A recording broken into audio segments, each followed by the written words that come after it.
शुरुआत में ही हम लोग टैंग को देखते हैं जो कि एक अजीब तरीके के लूप में फंसी हुई है। यहाँ पर वो मुजिन के साथ 5 सालों से कॉन्ट्रैक्ट रिलेशनशिप में है, लेकिन जब भी उसकी एक्स गर्लफ्रेंड सेंजे जिसकी की सब्स्टिट्यूट टैंग बन के यहाँ पर है वापस आती है, वो टैंग को छोड़ दिया करता है। सेंजे हमेशा ही यहाँ पर टैंग को फ्रेम किया करती है और मुजिन से अलग कर दिया करती है, लेकिन तीसरी बार उसी टाइम लूप में फंसने के बाद टैंग डिसाइड करती है कि वो खुद को स्ट्रॉन्ग करेगी, मुजिन जैसे प्ले बॉय के पीछे नहीं पड़ेगी, बहुत हो गया। वही डिसाइड करके वो खुद में ही जोड़ सकी थी, उसे खुद की कंपनी शुरू करनी है। ये बात मुजिन सुन लेता है। वो उसी पार्टी में थी जहाँ करके 5 सालों बाद से जिन वापस आ चुकी थी। मुजिन यहाँ पर टैंग से पूछता है क्या हुआ। सेंजे वहाँ पर एक्ट कर रही होती है। टैंग देखो तुम बुरा मत मानना, मैं और मुजिन एक दूसरे से बहुत प्यार करते हैं ना, ऐसी वजह से हम लोग साथ हैं। लेकिन मुजिन सेंजे से अलग था। वहाँ पर वो टैंग को जब बुली करने का कोशिश करती है तो टैंग इस बार सिचुएशन बदलते हुए खुद से ही गिरने का एक्टिंग करने लगती है। हर बार सेंजे ऐसा किया करती थी। अब जब टैंग ऐसा कर रही है तो मुजिन उसे संभालता है। वो टैंग से ½ % ज्यादा अट्रैक्ट हो चुका था। वो टैंग का केयर कर रहा था। सेंजे को लगने लगता है ये डायलॉग और ये सीन तो उसका है, टैंग क्यों ऐसे बिहेव कर रही है। टैंग वहाँ पर कहती है सेंजे देखो मैं तुम दोनों के बीच नहीं आना चाहती हूँ, कोई बात नहीं, भले ही हम और मुजिन 5 सालों से साथ, बट अब अगर वो तुम्हारे साथ रहना चाहता है तो मुझे कोई ऑब्जेक्शन नहीं है। मैं मुजिन को तुम्हारे लिए छोड़ने के लिए तैयार हूँ, अपना एक्स बंदा तुम्हें संभालो। मुजिन ये सुनते ही सेंजे पर गुस्सा करने लगता है कि वो टैंग को क्यों बुली कर रही है। टैंग यहाँ पर मुजिन को इग्नोर करके वहाँ से जाने लगती है। मुजिन उसे कहता है घर छोड़ करके जाने की कोशिश करोगे तो एक पैसा तुम्हें नहीं मिलने वाला है। फिर भी टैंग वहाँ से बाय करके चली जाती है। मुजिन के लिए ये सब कुछ काफी नया था, टैंग ऐसे कभी बिहेव नहीं करती थी। वो बाहर निकलती है तो वहाँ पर उसे गोल्ड कॉइन मिलता है। एक्चुअल में ये लकी कॉइन था। जब टैंग ने खुद का किस्मत बदलने का सोचा तो वो लकी कॉइन उसे मिला। यहाँ पर वो जब से फ्लिप करती है तो गलती से वो एक्टिवेट हो जाता है। टैंग को पता नहीं था ये क्या है। उसका जो होस्ट था वो उसे कहती है कि मैं तुम्हें बहुत सारे पैसे दिला सकती हूँ, तुम जो चाहो कर सकती हो। टैंग को लगता है शायद गॉड ने उसे अपना लाइफ बदलने का एक मौका दिया है। सबसे पहले शुरुआत करती है वो कुछ पैसा कमाने का, ताकि उसे इस बात पर भरोसा तो हो सके कि इस कॉइन में से जो भी होस्ट बोल रही है वो सच ही कह रही है। जब थोड़े बहुत उसके मांगे और पैसे उसके अकाउंट में आ जाते हैं तो उसे ट्रस्ट हो जाता है कि ये कॉइन सच कह रहा है। अब टैंग सोचती है कि मुझे कुछ सबक सिखाना पड़ेगा। वो उसे काफी वीक समझता था ना, मुझे उससे भी रिच होना है। यही सोचते हुए अब उस कॉइन का यूज करने वाला था। वो कॉइन सच में टैंग को उसका किस्मत बदलने के लिए मिला था। वो मुजिन के घर जाती है। मुजिन वहाँ पर सेंजे के साथ था। मुझे कहता है लगता है तुम्हें दिमाग पर गए, तुम घर वापस आ गई। टैंग कहती है जी नहीं, मैं तुमसे ब्रेकअप कर रही हूँ और जो कुछ भी चीज है यहाँ पर मेरी है, इस घर में मैंने खरीदा है वो मैं उसे वापस लेने के लिए आई हूँ। मुजिन कह देते ठीक है तुम्हारी मर्जी, अगर वो सामान तुम लेकर के घर से निकल जाओगे तो कभी इस घर में वापस मत आना। उससे तो ऐसा लगा था कि ऐसे वो डायलॉग मारेगा तो टैंग वहाँ से नहीं जाएगी, क्योंकि वो हमेशा रोते धोते मुजिन के पीछे ही पड़ी रहती थी। लेकिन टैंग उसे कहती है एज यू विश, मैं वैसे भी मैं ना तुम्हें इंटरेस्टेड नहीं हूँ। वो वापस से कॉइन फ्लिप करती है और तुरंत ही इन चीजों के बायर को विश मांगती है और बहुत सारे लोग यहाँ पर टैंग की जितनी भी चीजें थी इस घर में वहाँ पर उसे बाय करने के लिए आ जाते हैं। उस कॉइन के होस्ट को टैंग के अलावा और कोई भी नहीं देख सकता था, इसलिए मुजिन और सेंजे समझ नहीं पाते हो क्या रहा। कुछ बिजनेसमैन अपने हेल्पर लोगों को आते हैं और वो लोग वहाँ से जितनी भी चीजें थी टैंग की बाय करके लेके जाते हैं। उनमें एक बेबी बॉय भी आता है, उसे टेडी पसंद आता है। ये टेडी मुजिन की तरफ से टैंग को गिफ्ट था। मुजिन को लगा था एटलीस्ट वो उसे तो नहीं सेल करेगी, लेकिन वो इस बच्चे को फ्री में दे देती है। अब टैंग का ये बिहेवियर मुजिन को कुछ ज्यादा ही अजीब लगता है। वो चीजें सोल्ड आउट करने के बाद टैंग को अच्छे खासे पैसे मिल जाते हैं। मुजिन वहाँ से कहता है कि वो ये सब कुछ इसलिए कर रही है ताकि वो उसे अट्रैक्ट कर सके ना। टैंग कहती है गलत फहमी है तुम्हारी, मुझे तुमसे कोई मतलब ही नहीं है, मैं खुद की कंपनी शुरू करने के लिए ये सब कुछ कर रही हूँ। वैसे भी 5 साल फ्री फुकट में तो मैं तुम्हें अपने बर्बाद करने देने नहीं वाली हूँ। अब मुझे तुमसे फायदा निकालना है, देखते जाना एक दिन मैं तुमसे भी ज्यादा रिच बन के रहूंगी। मुजिन टैंग को हल्के में ले रहा था। बट उसे पता नहीं था कि टैंग सच कह रही है। उसने जो मोजिन को नेकलेस गिफ्ट किया था वो भी उससे लेकर निकल लेती है। अब मोजिन को थोड़ा सा टैंग पर गुस्सा आने लगा था। वो बाहर निकलती है, उसे अपना टोटल वर्थ पता चलता है। वहां पर अब ना उस होस्ट को वो कहती है मुझे कंपनी बाय करनी है, तो वो इंटरनेट पर उसे ऑप्शंस दिखाता है और उसके जितने भी अभी फिलहाल पैसे हैं उसके पास, उसके हिसाब से मोजिन से काफी बड़ी कंपनी टैंग के हाथ लगती है। वो अपने टोटल पैसे का 80% लगा करके उस कंपनी को बाय करने का डिसाइड करती है। उस कंपनी का ओनर को वो तुरंत ही कॉल करके इन्फॉर्म कर देगा उसे कि कंपनी बाय करनी है, ताकि वो उसमें अपनी कंपनी स्टार्ट कर सके। वो बायर यहाँ पर टैंग से कुछ नेगोशिएशन करने के बाद तुरंत उसे वो कंपनी सेल करने के लिए रेडी हो जाता है। टैंग के टोटल वर्थ का फिलहाल 80% अब तक यूज हो चुका था और अगर अब उसने पैसे से ज्यादा नहीं कमाए तो आगे उसके लिए पंगे हो सकते थे। लेकिन टैंग फिलहाल बहुत आगे का नहीं सोचती है। अभी वो इस न्यू बंदे से उस चीजों को बाय कर लेती है। वो कंपनी से सच में काफी पसंद थी और उसे अच्छे खासे दामों में से सेल करके वहां से चले जाता है। टैंग तो खुश थी कि रिच बनने का स्टेप 1 कंप्लीट हो चुका है। अब बारी है स्टेप 2 का। तो अगले सीन में मोजिन यहाँ पर संजय के साथ एक बिजनेस पार्टी में गया हुआ था, जहाँ पर कि वो अपनी कंपनी का एडवर्टाइजमेंट करके बहुत सारे बिजनेसमैन से मिलेगा और कंपनी के लिए डील लेने वाला था। लेकिन वहाँ पर जितने अच्छा एडवर्टाइजमेंट मोजिन की कंपनी का हो रहा था उससे कहीं ज्यादा अच्छा एडवर्टाइजमेंट लेकर के टैंग आ जाती है अपनी न्यू कंपनी का। टैंग की कंपनी न्यू थी, इसलिए बहुत सारे लोगों को उस कंपनी के बारे में फिलहाल नहीं पता था। लेकिन टैंग वहाँ पर अपने बारे में सबको बताती है। मोजिन को लगा नहीं था कि टैंग के पास इतने पैसे होंगे जो कि वो इतनी बड़ी कंपनी खरीद सकती है, जो कि पर स्क्वायर मीटर में भी उससे कहीं ज्यादा है। सिंजी वहाँ पर मोजिन का कान भरने की कोशिश करती है कि कहीं टैंग ने किसी बड़े बिजनेसमैन को तो नहीं पटा लिया जो उसके पास इतने पैसे आ गए। वो सिंजी की बातों को इग्नोर करके अंदर पार्टी में चले जाता है। संजय गलती से एक बच्चे से टकरा जाती है और वो उसी बच्चे को डांटने लगती है। टैंग वहाँ पर उस बच्चे का जाकर के हेल्प करती है। संजय को डांटती है कि गलती खुद की तुम्हारी है, छोटे बच्चे को क्यों ही ब्लेम कर रही हो, चलो फुट लो यहाँ से, तुम्हारा मोजिन ब्रदर तुम्हें मिस कर रहा है। संजय गुस्से में पार्टी में अंदर चली जाती है। टैंग उस बच्चे से बात कर रही होती है कि सब ठीक है ना, चोट वोट तो नहीं लगा।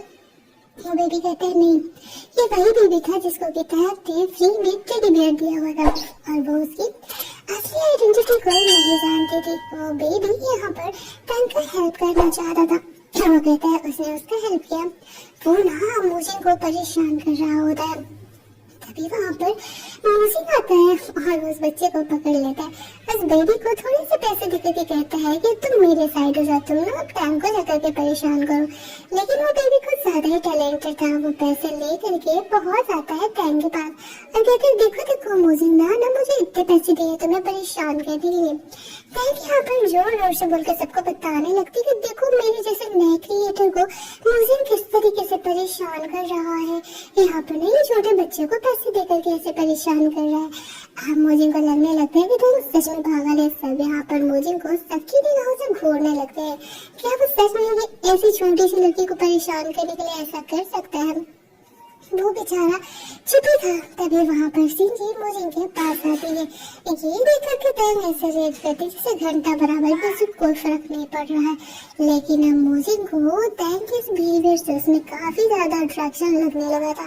पहले वो हमेशा ही उसके पीछे चिपको सा पड़ी रहती थी, लेकिन अब जब उसे इग्नोर कर रही है तो वो उसे अट्रैक्टेड फील कर रही है। यहाँ पर वो गुस्से में अंदर चले जाता है। वो दोनों बच्चे और टैंग मिलके काफी खुश थे। वो बेबी बॉय को थैंक्स बोलते हैं उसका हेल्प करने के लिए। वो उसे बताता है कि मोजिन किसी प्रोजेक्ट के बारे में बात कर रहा था। टैंग उसे कहती है थैंक्स भाई सीक्रेट न्यूज देने के लिए, मैं भी ना उसी प्रोजेक्ट के लिए यहाँ आई हुई हूँ। वो भी पार्टी में अंदर चले जाते हैं। उसके जाते ही कुछ बॉडीगार्ड्स उस बेबी बॉय को लेने के लिए आ जाते हैं क्योंकि वो काफी ज्यादा रिच फैमिली से बिलोंग करता था। वो फिर वहाँ से निकल के अपने घर चले जाता है। टैंग को तो पता नहीं था कि उसने किसके बेबी का हेल्प किया है। यहाँ पर वो अपने ऑफिस में उस नए प्रोजेक्ट के बारे में सोच रही होती है कि आगे उसे अपनी साइड करने के लिए क्या करना होगा। तभी वहाँ पर उस बेबी बॉय के फादर का कॉल आता है। एक्चुअल में ये वही बंदा था जिस डील साइन करने के लिए बात कर रहा था और टैंग को भी उसी के साथ डील साइन करना था। तो बेबी बॉय के कहने पर टैंग को अपने फादर से कॉल करवा करके उसकी पार्टी में इनवाइट करता है ताकि वो लोग आगे डीलिंग के बारे में डिस्कशन कर सके। टैंग ये सुनते ही काफी खुश होने लगती है। उसे ऐसा लगता है उसके लकी कॉइन की वजह से ये सब कुछ हो रहा है। उसे नहीं पता था उसके अच्छे बिहेवियर की वजह से हो रहा है। टैंग वहाँ से बाहर निकलती है उस पार्टी में जाने के लिए। तो वहाँ पर मोजिंग भी सिंजे के साथ आया हुआ था। उसे कहता है कि रस आवर हो, तुम कहो तो मैं तुम्हें लिफ्ट दे देता हूँ, तुम्हें कहाँ तक जाना है। टैंग के आंखों में आंसू आ जाते हैं। सिंजे उसे कहती है कि तुम्हें पीछे बैठना पड़ेगा क्योंकि वैसे तो सीट पर तो मैं हूँ। अब यहाँ पर मोजिंग को लगता है कि वो थोड़ा इमोशनल हो रही है। वो उसे चुप कराने के लिए आगे बढ़ता है। तो वहाँ पर टैंग चीखते हुए कहती है, चलो हटो, मेरा रास्ता मत रोको, मुझे तुम्हारे साथ जाने में कोई इंटरेस्ट नहीं है। मोजिंग कहता है, आज के बाद मैं कभी तुम्हारा हेल्प नहीं करने वाला हूँ। और वो खुद कार से निकल जाता है, लेकिन आगे जाते ही वो ट्रैफिक में फंस जाता है। यहाँ पर टैंग ऑनलाइन इस तरीके से रैपिडो बुक करके आई हुई थी। मोजिंग को कहती है, तुम फंसे रहो यहाँ पर, मैं तो चली, मुझे पहले ही पता था कि ट्रैफिक लगने वाला है, इसलिए मैं 4 व्हीलर से नहीं आई थी। अब मोजिंग को गुस्सा आने लगता है कि उसे भी 4 व्हीलर से नहीं आना चाहिए था। वो उससे पहले उस पार्टी में पहुंच जाएगी। मोजिंग और सिंजी वहाँ पर पहुँचते हैं। उसे अंदर पार्टी में जाना था। वो ना टैंग को ढूंढने के लिए जानबूझकर इधर उधर जाती है। जब वो वॉशरूम में जाती है तो वहाँ पर वो टैंग को देखती है। तो सोचती है कि भले ही वो उससे पहले पार्टी में पहुंच चुकी है लेकिन वॉशरूम से नहीं निकल पाएगी। वो उसे वॉशरूम में लॉक कर देती है। टैंग जाती है देखने के लिए तो डोर खुल नहीं रहा था। सबसे पहले वो अपने एक फ्रेंड को कॉल करती है ताकि वो उसे यहाँ से निकाल सके, लेकिन फिलहाल टैंग जहाँ थी वहाँ से वो 1 घंटे की दूरी पर था और यहाँ आते आते तो पार्टी ही खत्म हो जाती। टैंग समझ जाती है कि सिंजे ने उसे पार्टी में नहीं आने देने के लिए सब कुछ किया है। अब उसके पास वो सुपर कॉइन यूज करने के अलावा और कोई ऑप्शन नहीं था। वहाँ पर वो वापस से अपने लकी कॉइन को यूज करती है और यहाँ से निकलने का विश मांगती है। ये सुपर कॉइन उसका ये विश भी पूरा करने के लिए तैयार था। टैंग वहाँ से बाहर निकल जाती है। सिंजी को तो लगा था कि टैंग तो पार्टी में ही नहीं पहुँच पाएगी, तो वो फुल चिल आउट थी। लेकिन वहाँ पर टैंग पार्टी में सैर वाले एंट्री लेता है। मुझे ये सोचने लगता है कि टैंग इतनी जल्दी कैसे पहुंच गई। उसे नहीं पता था कि सिंजे ने क्या किया है। टैंग उसे कहती है, क्यों मैं इस पार्टी में क्यों नहीं आ सकती, मेरे पास तो ब्लैक कार्ड है। मुझे कहता है ये जरूरी फेक होगा। टैंग कहती है, मेरा नेटवर्क तुम पता कर लो, मेरे पास भी अप्रोक्स तुम्हारे जितने ही पैसे हैं। मुझे इस बात को सुन के शॉक्ड। यहाँ पर ना टैंग को पता चलता है कि मोजिंग को एक पॉल आइलैंड बाय करने के बारे में सोच रहा है, जिसकी वजह से वो और भी ज्यादा रिच हो जाएगा। तो वो अपने सुपर क्वाड के होस्ट को कॉल करके तुरंत ही पॉल आइलैंड बाय करने के लिए बोल देती है और वो आइलैंड उसके नाम पर हो जाता है।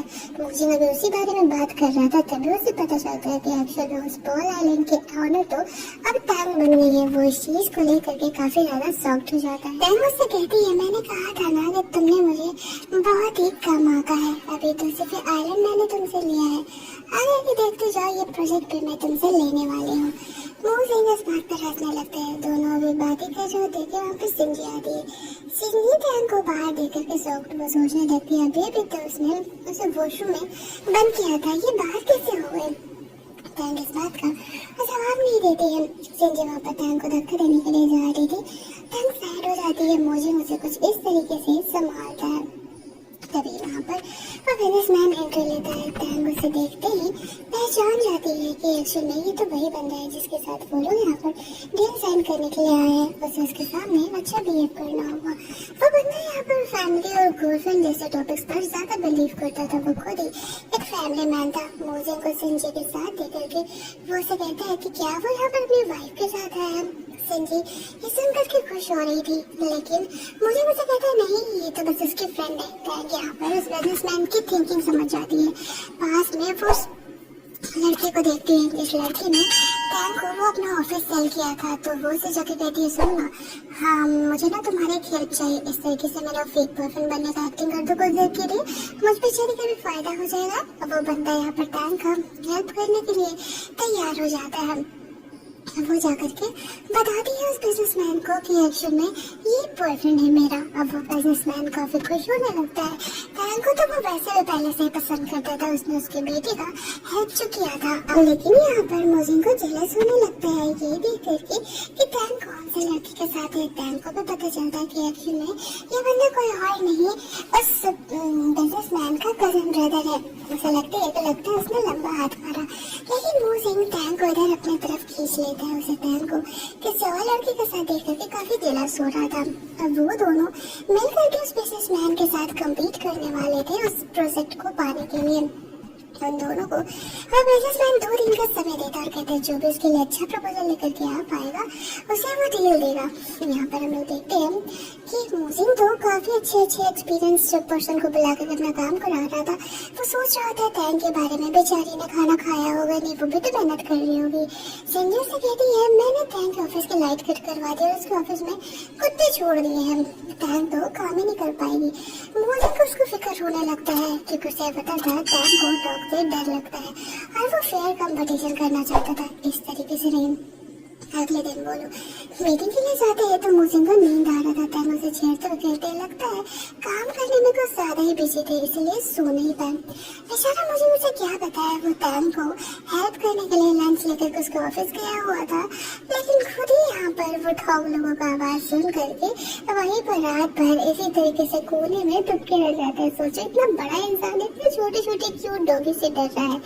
खैर आज के दिन हम लोग देखते हैं जहाँ पर कि वो बिजनेसमैन आता है। मोजिन अपनी तरफ से प्रोजेक्ट सबमिट करता है। संजय टैंग को कमेंट करती है तुम्हारा काम तो हो ही नहीं पाया होगा ना। टैंग कहती तुम पागल हो क्या, कौन ऑफिस जाके काम करता है, आजकल वर्क फ्रॉम होम का जमाना है। मैंने अपना मोबाइल ऑफिस ऑलरेडी सेटअप करके रखा था। तो वो अपने 3 एक्सपर्ट्स को वहाँ पर बुला दिए। इन तीनों ने यहाँ पर उस बिजनेसमैन के लिए अच्छा खासा प्रोजेक्ट बनाया हुआ था। टैंग उसे समझाती है कि हमें आज के यूथ पर ध्यान देना चाहिए, यूथ की क्वांटिटी बहुत ज्यादा और ये प्रोजेक्ट हमारे लिए यूथ के लिए सोच समझ करके बनाया गया है। वो बिजनेसमैन को टैंग का प्रपोजल बहुत अच्छा लगता है। वो उसे कहता है कि 2 दिनों बाद हमारा शेयर होल्डर का मीटिंग होने वाला है, वहाँ पर जिससे ज्यादा वोट मिलेगा वही ये प्रोजेक्ट जीत पाएगा। अब मोजिन तो फुल कॉम्पिटिटिव मोड में आ गया था। टैंग सोचती है कि अब तो उसे कुछ करना ही पड़ेगा, तभी तो वो मोजिन से ही जीत पाएगी। शेयर होल्डर्स का वोट पाने के लिए उसे उनकी 5 लोगों को पहले पटाना होगा, इम्प्रेस करना होगा और अपने फेवर में करना होगा, तभी वो ये काम कर पाएगी। और यही दिमाग संजय को भी आ रहा होता है कि पहले उसे उन बिजनेसमैन को पटाना होगा। टैंग यहाँ पर अपने सुपर कॉइन के थ्रू सारे शेयर होल्डर्स के वाइफ के बारे में पता कर रही होती है कि किसका वो इंटरेस्ट जीत सकती है। उसमें से कुछ का उसका हिंट मिलता है। यहाँ पर वो मोजिन और संजय को इसी बारे में बात करते हुए देखती है। संजय भी मोजिन को यही कह रही होती है कि एक्चुअल में मुझे ना पता चला है कि ये शेयर होल्डर की वाइफ को एंटिक चीजें पसंद है, तो कल एक ऑप्शन होने वाला है, वहाँ पर हम लोग साथ में चलेंगे। अब टैंग सोचने लगती है बस संजय को कैसे पता। रात में वो अपने घर जाती है तो उसी के बगल वाले घर में संजय फिश यहाँ पर क्लीन करने का कोशिश कर रही होती है। ये घर एक्चुअल में मोजिन का था। मोजिन यहाँ पर अपनी कुछ चीजें वहाँ पर छोड़ गई थी, वो लेने के लिए आई हुई थी, उसी घर रहती थी। टैंग उससे जानबूझ करके मिलने के लिए जाती है। वो उसे इम्प्रेस कर चुकी थी। ये देखते ही संजय को गुस्सा आने लगता है कि वो हर बार उससे एक कदम आगे कैसे हो सकती है। टैंग को पता चलता है कि ये फिश जो है ना मोजिन का फेवरेट है, उसे संजय ने गिफ्ट किया है। उसे थोड़ा सा जेलस फील होता है। वो जब मोजिन यहाँ घर पे नहीं था उसके हिसाब से तो वो कमरे में एंटर करती है क्योंकि यहाँ पर फेस लॉक लगा हुआ था और अभी तक मोजिन ने उसे चेंज नहीं किया था। टैंग मोजिन को उल्लू समझ रही होती है। वो कमरे में एंटर करके अपनी चीजें लेने के लिए गई हुई थी, लेकिन जब वो लौट रही होती है तो वो मोजिन से टकराती है। यहाँ पर वो उन फिशेस को गायब करके अपने पॉन्ड में डालने के इरादे में थी, तभी मोजिन वहाँ पर आ जाता है। वो उसे पूछता है कि क्या कर रही है, तो टैंग बहाना कर देती है कि मैं तो देखने के लिए आई थी कि तुम एक्सरसाइज कर रहे हो या नहीं। मोजिन कहता तो मेरे मसल टच करके क्या फील हो रहा है, मैं वर्कआउट कर रहा हूँ या नहीं। टैंग यहाँ पर थोड़ा सा साई फील करने लगती है। मुझसे कहती है कि तुमने मेरा फेस लुक क्यों नहीं चेंज किया। मुझे कहता है तुम खुद समझदार हो कि मैंने तुम्हारा अपने घर में फेस लुक क्यों चेंज नहीं किया है। लेकिन टैन यहाँ पर मोजिन के ब्यूटी ट्रैप में वापस से नहीं आने वाली थी। उसे वापस से मोजिन के प्यार में नहीं पड़ना था। वो चाहती थी कि अगर इस बार उसने मोजिन से प्यार किया तो भाई साहब वो वापस से उसी लूप में फंस जाएगी। इसलिए वो मोजिन को इग्नोर करके चुपचाप वहाँ से खिसक लेती है। उसके सोने जाने के बाद वो फिसेज को वापस से गायब तो कर ही देगी। अब उन लोगों को ऑक्शन पार्टी में जाना था। एक दिन का समय तो निकल गया था। यहाँ पर जब सिंजी आती है तो नेक्स्ट डे वो देखती है कि वहाँ पर तो फिशेज है ही नहीं जो उसने मोजिन ने दिए थे। मोजिन का तो छोड़ो क्या फर्क पड़ता है, चलो ऑक्शन पार्टी के लिए लेट हो रहा है। वो लोग वहाँ पर ऑक्शन पार्टी के लिए जाते हैं जहाँ पर की टैन भी आई हुई थी। सिंजी ने उस बिजनेसमैन के बारे में पता लगाया था। दोनों को एक पॉट पसंद आता है। टैन यहाँ पर अपना सुपर क्वेरी यूज करके पता कर लेती है कि ये पॉट फेक है। वो अब मोजिन को जानबूझ करके हराने के लिए उस पॉट का प्राइस बढ़ा रही होती है। वो 60 मिलियन बोलता था, 70 मिलियन बोलती। ऐसे करते करते मोजिन लास्ट प्राइस उस पॉट का 100 मिलियन लगाता है। अब टैन यही तो चाहती थी और मोजिन 100 मिलियन में उस पॉट को बाय कर लेता है। टैन वहाँ से कुछ और चीजें बाय करती है जो कि काफी ऑथेंटिक थी उस बिजनेस वुमन के लिए। ये बात सिंजी को नहीं पता था कि वो मोजिन को वो फेक पॉट बाय करने के लिए बोल रही है। तो जब सब पॉट यहाँ से बाय करके जा रहे होते हैं तो मोजिन को लगा था कि वो शर्त जीत रहा है। वो टैन से कहता है तो हारने के लिए कर तैयार हो मुझसे। टैन कहती है किस तरीके से, 100 मिलियन तो तुम अभी बर्बाद कर चुके हो। मोजिन कहता है मतलब। टैन कहती है तुमने जो ये पॉट खरीदा है ना वो फेक है। आई नो तुम्हें मेरी बातों पर भरोसा नहीं हुआ पर क्या ही कर सकती हूँ। कहते हैं ना अगर अपनी वाइफ को पैम्पर करोगे तो पूरी दुनिया तुम्हारे कदम में होगी। बट तुमने तो मिस्टेक्स को चूज किया, अब वो तो गलत डिसीजन देगी। खैर तुम्हारी लाइफ, तुम्हारे पैसे, तुम्हारी मर्जी। कल तुम हारने के लिए तैयार रहना। ऐसे कह के वो वहाँ से अपने सेक्रेटरी के साथ अपनी खरीदी हुई चीजें लेकर के निकल लेती है। अब मोजिन सोचने लगता है कि टैन इतनी कॉन्फिडेंट है, क्या सच कह रही है वो। खैर उसे इस बात की भी फिक्र थी कि वो उसकी और सिंजी की रिलेशनशिप को गलत समझ रही है। उसके और सिंजी के बीच में ऐसा कुछ नहीं चल रहा था जो कि टैन समझ रही है। लेकिन टैन को अब इस बात से घंटा फर्क नहीं पड़ता है। वो तो बस खुद को स्टेबल करने के इरादे में थी और ये सारी चीजें करके उसका नेटवर्थ भी बढ़ते जा रहा था। बस जितनी ज्यादा रिच होगी उतनी ज्यादा स्ट्रॉन्ग होगी। सीन शिफ्ट होता है। अगले दिन आता है जहाँ पर कि हम लोग वो शेयर होल्डर्स की मीटिंग देखते हैं। सब लोग अपना अपना प्रपोजल रखते हैं और यहाँ पर वोट लिया जाता है। अप्रोक्स 5 जो शेयर होल्डर्स थे वो टैन को वोट करते हैं और 5 शेयर होल्डर्स मोजिन को वोट करते हैं। लास्ट में जो एक शेयर होल्डर बचा था वो डिसाइड करने वाला था मोजिन और टैन का किस्मत। मोजिन को तो लगता है कि एक्चुअल में टैन हारने वाली है। एक तो ये बिजनेस में नहीं है, कौन उसे सपोर्ट करेगा। लेकिन वो बिजनेसमैन जिसकी की वुमेन को कल टैन ने वो जगह के गिफ्ट किया था और एक दो को जिसमें कि उसने वो पर्स वगैरह अपने लकी कॉइन के थ्रू बाय करके दिया था, उनके वाइफ्स की वजह से उनके शेयर होल्डर यहाँ पर टैन का सपोर्ट करने लगते हैं। और इस वोटिंग रूल में टैन को टोटल मिलता है 6 वोट। तो रूल के हिसाब से टैन वहाँ पर वो वोटिंग जीत जाती है। ये देखते ही संजय को थोड़ा जेलस होने लगता है कि टैन कैसे उसे जीत सकती है। यहाँ पर मुझे एकदम काम था जैसे कि वो जानबूझ करके हारा है टैन से और उसे उससे हार करके कोई अफसोस भी नहीं था। यहाँ पर टैन उसे कहती है अपने मिस्ट्रेस को सिखा दिया होता अगर रेयर चीजें खरीदना तो शायद तुम्हें ये ह्यूमिलिएशन नहीं झेलना पड़ता। वो बिजनेसमैन टैन के साथ बिजनेस डीलिंग करने के लिए तैयार हो जाता है।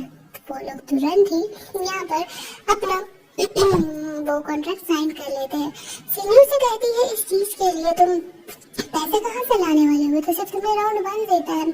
टैन को भी इस बात का डर था लेकिन वो बिजनेसमैन कहता है कि तुमने यहाँ पर जो मुझे एक विला गिफ्ट किया था वो पुल आइलैंड वाला, उससे मैंने अच्छे से बिजनेस में यूज किया और वो काफी प्रॉफिट कमा रहा था। तुम्हारा नेटवर्थ अभी 1 बिलियन है। ये सुनते ही टैन का सारा प्रॉब्लम सॉल्व हो जाता है। फाइनली वो दोनों अपने इस कॉन्ट्रैक्ट को साइन करते हैं। टैन कहती है तो मुझसे हार करके कैसा लगा है। मोजिन हंसते हुए कहता है तुम्हें क्या लगा था अगर मैं चाहता तो तुम्हारा जीतना पॉसिबल था क्या। मैंने तुम्हें जिताया क्योंकि मैं तुमसे प्यार करता हूँ। वो स्टेज पर ही सबके सामने टैन को करता है और कहता है कि मैं और संजय की में कोई भी ऐसा रिलेशन नहीं है, जो कि वो समझ रही है। जैसे ही मोजिन ये करता है, तैन समझ जाती है कि उसकी किस्मत चेंज हो चुकी है। उसने मोजिन की किस्मत को भी बदल दिया है। अब वो उससे प्यार करने लगा है और फाइनली उसका ये मिशन यहाँ पर कंप्लीट हो जाता है। अब उसकी लाइफ लूप पर नहीं चलने वाली थी और ये वाला ड्रामा हमारा यहाँ पर कंप्लीट होता है। तो आपको अगर ये स्वीट एंड शॉर्ट सा ड्रामा अच्छा लगा हो तो वीडियो को लाइक शेयर करना, चैनल को सब्सक्राइब करना। मिलते हैं हम लोग एक और इंटरेस्टिंग ड्रामा के हिंदी एक्सप्लेनेशन में।